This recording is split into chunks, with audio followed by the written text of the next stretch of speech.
nakarinig po ako ng putukan. Ako po ang rumisponde doon sa crime scene, Your Honor. Ako po ang nagsilbing nag-preserve doon sa crime scene para hindi po makontaminate. Preserve kagad. Katagal ang putukan nun. Katagal ang putukan, anong ginawa mo? Narinig mo putok. Hanggang may finishing touches pa nga eh. Tapos yung pak. Tapos later, tahimik. Tapos dandahan, mayroong pak. Finishing yung mga tao doon sa loob ng sakyan. Pak. Hindi ka ba pwede lumabas sa kalsada at tutukan mo ng Glock yung 6 na pumatay doon? Hands up!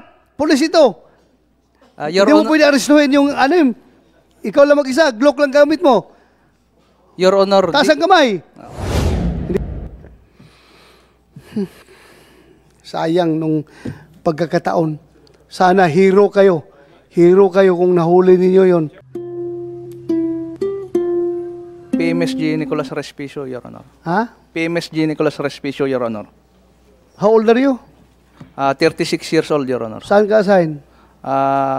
Naka-arpihas po ngayon ako, Your Honor, pero dati sa Solano Police Station po ako. Ito, kahit na senador ako, usapang pulis, huwag ka na magbasa dyan sa pinabit mo. Itago mo yung pinabit mo at mag-usap tayo dito. Yes, Your Honor. Huwag yung prepared na pinabit ng abogado mo. Be honest to me. Mag-usap tayo.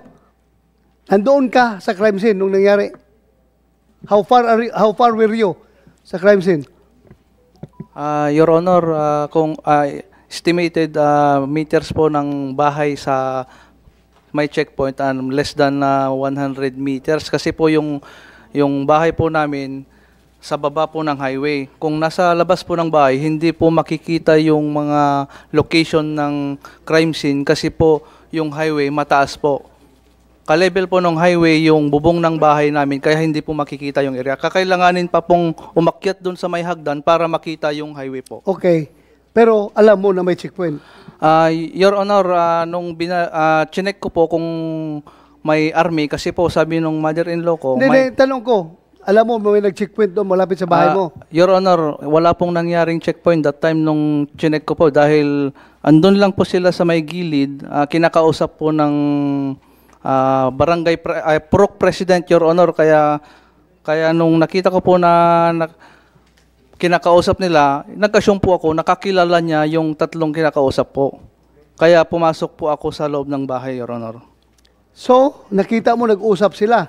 Yes, Your Honor. Ina-assist po ng Purok President yung tatlo na nakita ko na nasa gilid, Your Honor. Kaya nung nakita ko, nag-assume po ako na kakilala niya yung mga pulis na yun, Your Honor. Pulis ka pulis ka.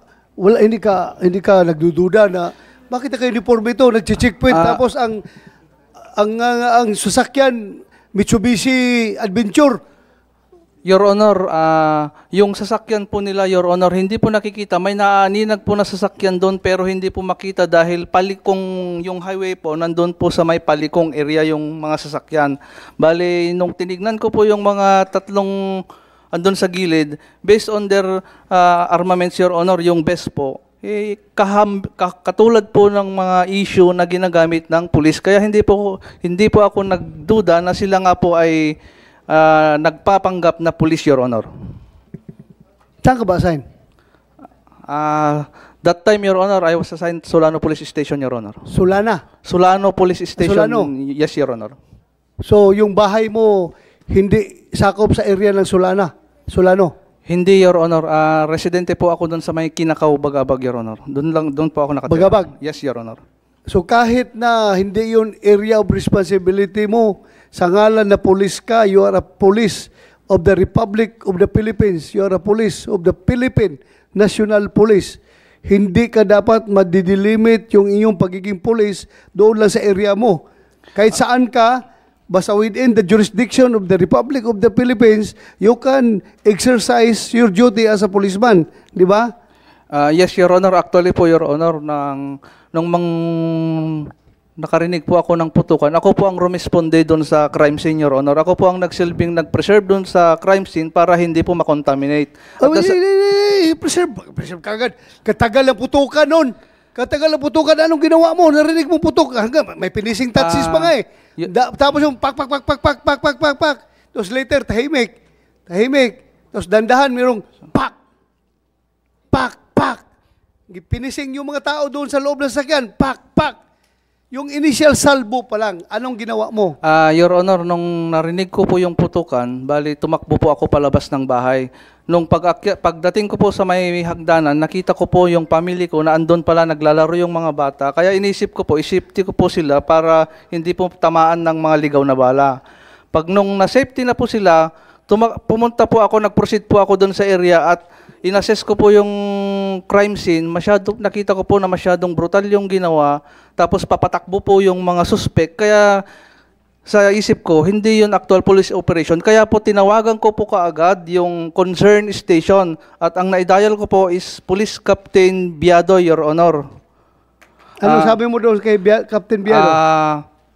Ini-inform ko po siya na may nangyaring shooting incident doon po sa area. Tapos sila po ay papatakas going south direction, Your Honor. However po, naputol po yung aming pag-uusap dahil naputol yung linya. Tapos denial ko po ulit siya, hindi ko na po siya makontak dahil number busy. Kaya noong naisip ko po na baka makalagpas ng Bagabag, tinawagan ko ang nearby station, ang Solano Police Station, at ang natawagan ko po ang deputy namin, si Police Captain Lloyd Guillermo, Your Honor. And then, hindi po siya sumagot dahil nasa simbahan daw po siya nung time na yon, kung kaya't yung hotline po namin ang tinawagan ko. At doon po, sinabi ko po lahat ng mga possible description ng mga suspect, pati yung sasakyan nila, heading towards Solano para po makapaghanda sila upang mahuli, Your Honor. Anong sabi nung kausap mo sa stasyon nyo? Nasagot po yon ng duty operator namin, si Police Staff Sergeant Barbieto, at base po sa kanya, Your Honor, in-inform niya po yung COP at saka deputy namin. Yung pagtawag mo, nakaalis na sa crime scene yung mga suspect? Yes, sir. Papatakas na po sila, kaya Patakas. tinawag ko po kagad, Your Honor. So kung nag-responde ka agad yung tinawagan mo, ma-checkpoint nila yung patakas ng mga suspect? Posible po, Your Honor. Posible? Yes, Your Honor. Oh, COP Solano. Bakit nakatawag pala siya?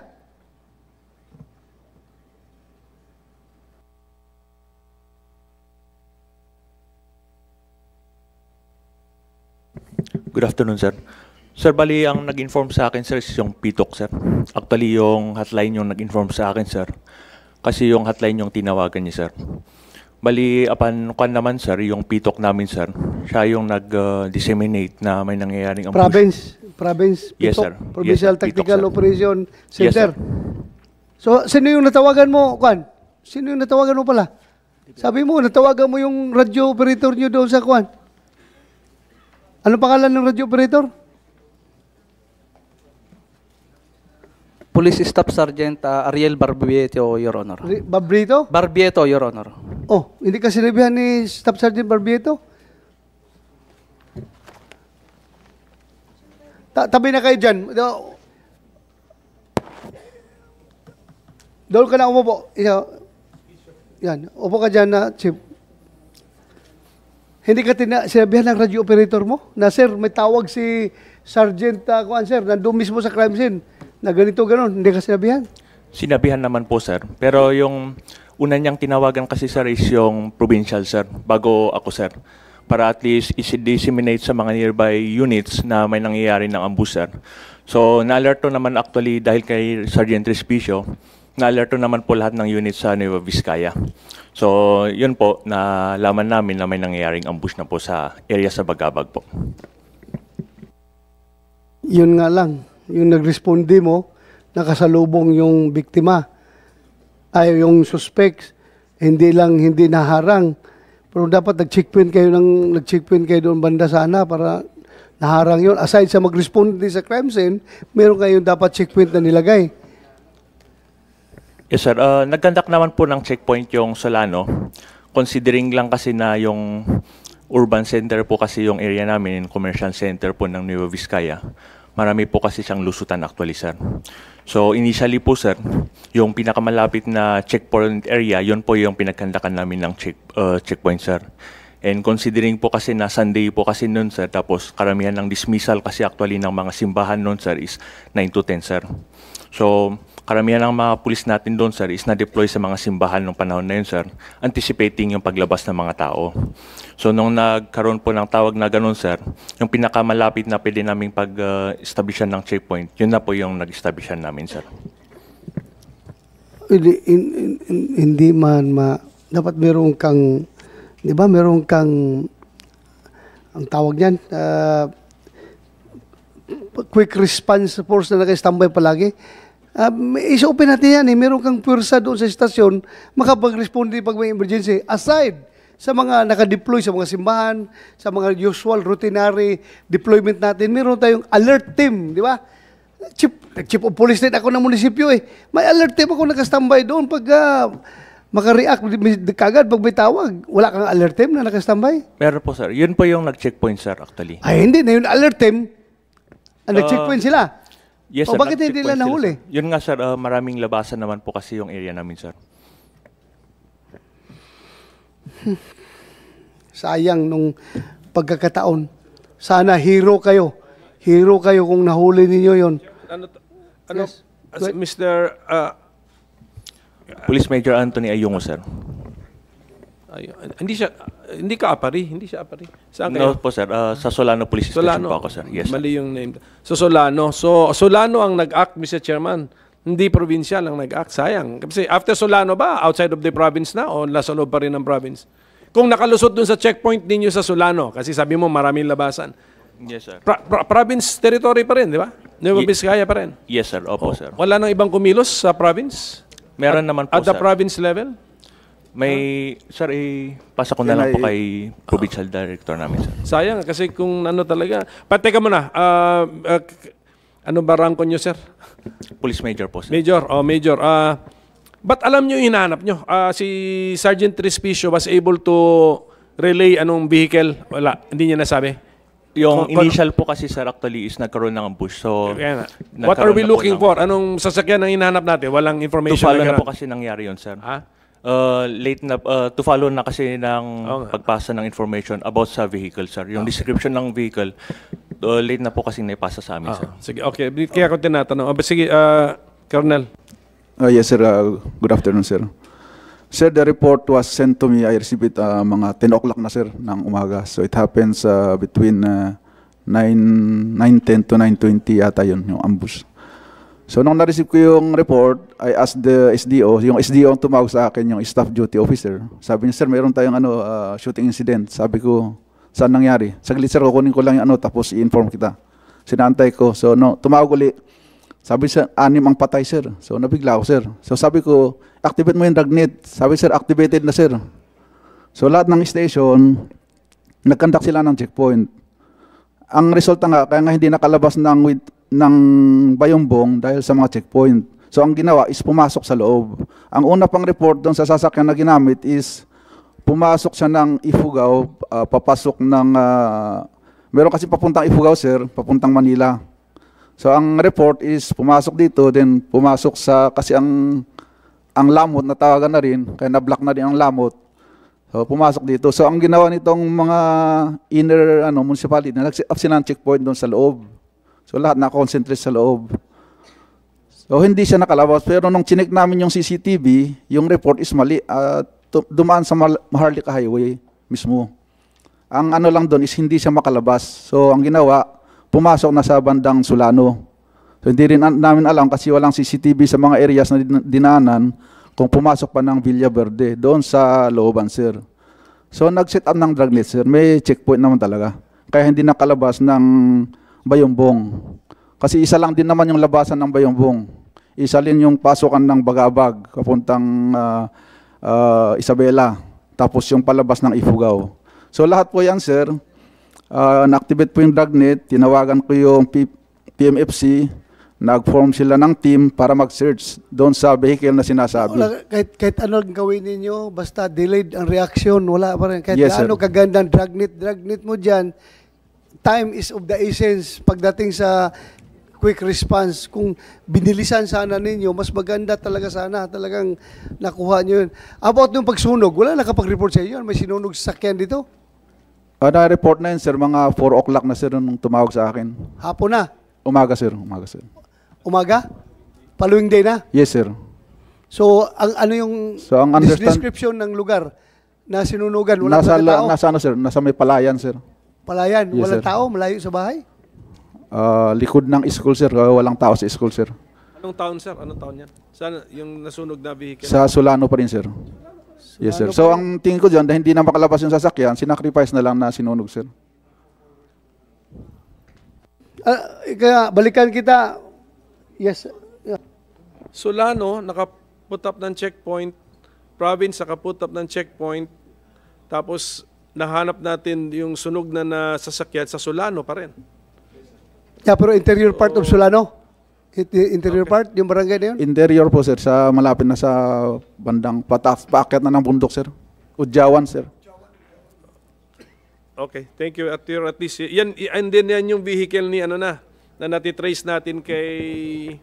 Abordo. Ayan po yan, sir. Kasi nung chinik ng forensic unit natin, naka-wielding yung mga chassis number, saka engine number. So, meron palang isang number doon sa likod. Parang secret number.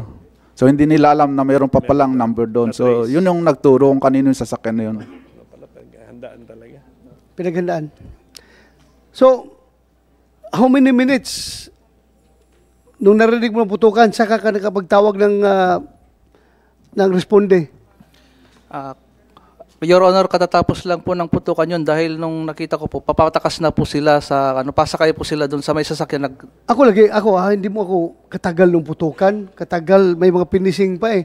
Dapat mabilis kang nagtawag kasi kung nagkatawag ka kaagad, magandang response din nila. Kahit gaano kaganda yung plano nila, yung kanilang dragnet operation, kapag hindi timely yung information, useless yun. Your Honor, on time po yun, Your Honor. Bali, nung lumapit po ako doon sa may crime scene, nasalubong ko po yung crowd. Madami po nagtatakbuhan yung mga driver po dahil na-stuck na po yung mga sasakyan doon. Nasalubong ko po yung mga tao Nung nag-first putok, saan ka? Andun po, Your Honor, nung narinig ko po yung putok, Your Honor, andun po ako sa kusina dahil kasalukuyan po akong nag-prepare. Kusina? Yes, Your Honor. Hindi ka na-alarma na may pumutok dyan sa malapit sa bahay mo? Tumakbo po agad ako palabas, Your Honor. Kaya lang po naantala po ako dahil yung family ko po nandun sa may tuping. Kaya isinafety ko po dahil baka matamaan po sila ng ligaw na bala, madamay pa sila, Your Honor. So mga ilang minutes bago yung first burst of fire, bago ka nakatawag sa police station? Actually, Your Honor, natapos na po yung putukan noon. Patakbo na po sila doon sa may sasakyan, Your Honor. Kaya tinawag ko po agad. Kasi yung first call ko po, Your Honor, that was 9:30. Hindi po agad na sagot, na miss call po kay Police Captain na Biadoy. Kaya nag-second call po ako. At yun pong second call, yun po yung na-report yung incident. At sinabi ko po na papatakas na sila going Solano. Going Solano, Your Honor. So, anong armas mo doon sa bahay mo? yung short firearm, Your Honor. Short lang? Yes, Your Honor. Yung Glock po. Yung Glock? Yes, Your Honor. Hindi ka ba pwede lumabas sa kalsada at tutukan mo ng Glock yung 6 na pumatay doon? Hands up! Pulis ito! Your Hindi mo Honor, pwede arestuhin yung 6. Ikaw lang mag-isa, Glock lang gamit mo. Your Honor, Taas ang kamay. Hindi kaya? dito po kasi ako galing sa... Hindi, tinatanong kita, kaya mo, hindi? Kaya, Your Honor. Tanungin ko yung katapangan mo. Kaya, Kaya mo silang hulihin. Kaya, Your Honor, kasi... O bakit hindi mo hinuli? Your Honor, malayo po sila, Your Honor. Kasi nag-exit po sila going Solano. Dito po ako sa bandang Pajadi galing, Your Honor. Kung doon po sana ako sa nasalubong ko, that's the time pwede po, may pagkakataon po, Your Honor. Pero galing po kasi ako dito, malayo. Kaya Doon po sila nag-withdraw, Your Honor. Dito po ako galing sa kabila. Oo nga, pero kung ako, pulis ko, tapos meron lang akong armas doon na kahit na marami kayo, puputukan ko kayo. Takbuhin talaga. Tsansa ko na ito, maging hero ako. Tsansa ko na ito, makatulong sa mga biktima. Talaga, atakihin ko yun. Wala ka. Your Honor, that time po, Your Honor, ang dami pong mga tao na, kung makapapansin po doon sa video, ang dami pong tao doon sa may pinag-extend nila, Your Honor. Kahit po pagpaputok, baka po mga residente po, baka madamay po, Your Hindi Honor. naman, hindi naman Sila ang putukan mo. Alam nga, puputok ka maraming tao. Kung magkipagbarilan, barilan ka. But anyway, mga purgan chances yan ninyo. Nandoon ka na sa crime scene. Alam mo kasi, yung attitude ko nung nasa serbisyo ako, sabi ko, maka-inkwento ko lang itong mga ganito. Talagang mamalasin sa akin ito. Talagang gustong-gusto ko talaga ma-inkwento itong mga kriminal na ito. Yan ang nasa isip ko palagi. Sayang lang. Tsansa na yun. Tsansa na yun talaga. Na magka-medalya ka ng malaking medalya. Kung hinuli mo yun sila. Pero ako lang, nasayangan ako yung tsansa na makatawag ka ng mabilis. Sana binilisan mo para nakarespondi ka agad kasamahan mo. But anyway, yes, yes, go ahead. Yung recollection ni Sergeant Respicio na nakita niya yung suspects natin kausap ang isang local personality. Confirmed yun? Sa investigators natin, nakausap na natin yung taong yon. Confirm nga, nakausap nyo na yung sige, okay. Basta nakausap na ninyo yung taong nakausap din. Okay. Ano recollection niya? Nakabonet na yung mga taong yun habang kausap niya o hindi? Sige, ikaw man nag-imbestiga. Sagutin nyo.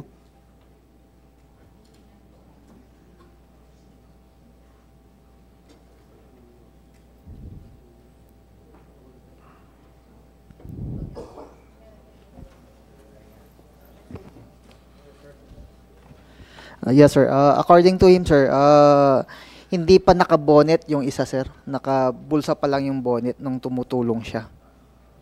And then, Okay. nagbonet na lang nung ongoing na yung concert. Identify niya yun, tao na yun. Yes, sir. May pangalan ka na. Nasa stage pa lang kami kung yung identification ng tao, sir. Oo nga, pero mayroon na kayong POI Yes, sir. Yes, sir. as We to have, that sir. person. Yes, sir. We have, sir. Very good.